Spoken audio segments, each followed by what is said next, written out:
These are my speech for speaking notes. I have my 2 audience members, and I'm going to go ahead and get started.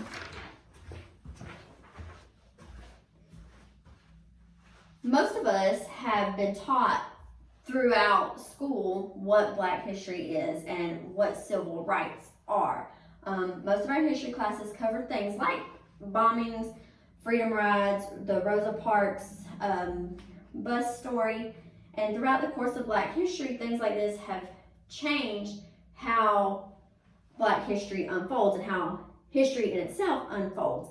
For this speech, I have done research by using 2 books, the first one being Bending Towards Justice by Doug Jones, and then the second one is While the World Watched, written by Carolyn Maul McKinstry, who was an actual witness, a person who was at the bombing, and also a journal article written by Donald Cochran, which talks about the prosecution of the 4 Klansmen involved in the bombing. And I have used the FBI.gov website.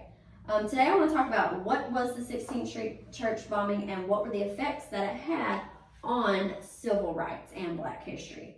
Now that we have talked about what the speech will be about, let's go on and move into the first thing, which is what was the 16th Street Baptist Church bombing. I want to start out by showing you a picture of the 16th Street Church found on the FBI.gov website.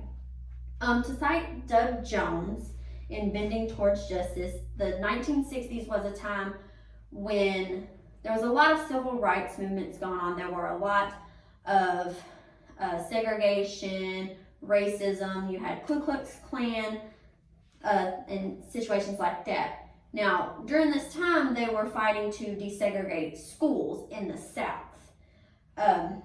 So 4 Klansmen by the name of Robert Chambliss, Bobby Frank Cherry, Tommy Blanton, and Herman Cash all devised a plan to build and plant a bomb in the 16th Street Baptist Church on September 14, 1963, and have it go off the next day at September 15th, 1963 during worship service. Now, these 4 men obviously planted the bomb the night before, and at 10:22 a.m. on Sunday morning, the bomb went off.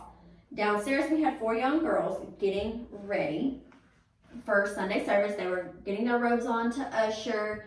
It was a youth Sunday, and they were killed in this bombing. And because of all the bombings that were going on in Birmingham at the time, it was nicknamed Bombingham. And it just became a hub for civil rights, such a popular town. People doing things to help or hinder civil rights. Now these 4 Klansmen decided to bomb this church because they did not like the desegregation of schools that was going to happen.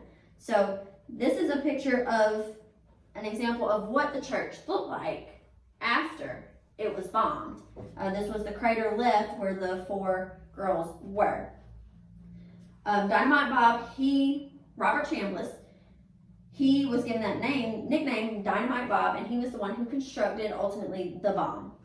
Bobby Frank Cherry and the 3 others assisted in planting and setting the bomb.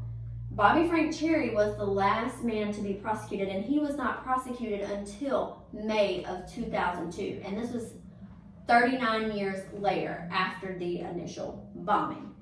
Herman Cash passed away in 1994, so he was the only one never convicted of the crime. But so many years later, these men were convicted of this heinous crime, and they targeted this church because it was a large and prestigious church. They killed the 4 girls. 4 girls died, 22 others affected.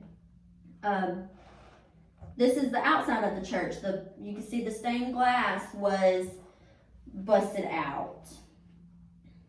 These are the 4 men. You have Robert Chambliss, Dynamite Bob, Herman Frank Cash, Bobby Frank Cherry, and Thomas Blanton. These are they look like normal men, but they committed this heinous crime against these 4 girls. You have Addie Mae Collins, Denise McNair, Carol Robertson, and Cynthia Wesley. These are the 4 girls. They were getting ready for church, and they didn't know that they were going to be bombed. Now that we've talked about what the 16th Street Baptist Church bombing was, what effects did it have on civil rights?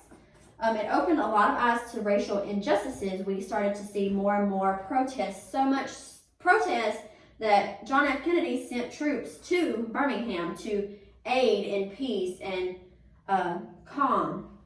And the next year, of 1964, we see the signing of the Civil Rights Act, and this was done by Lyndon B. Johnson to help in all the injustices that were going on.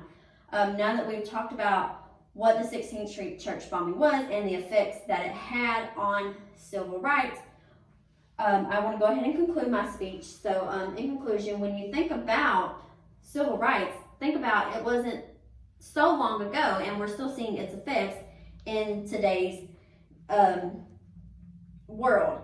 And in this speech, I have discussed what the 16th Street Baptist Church bombing was and the effects that it had on civil rights.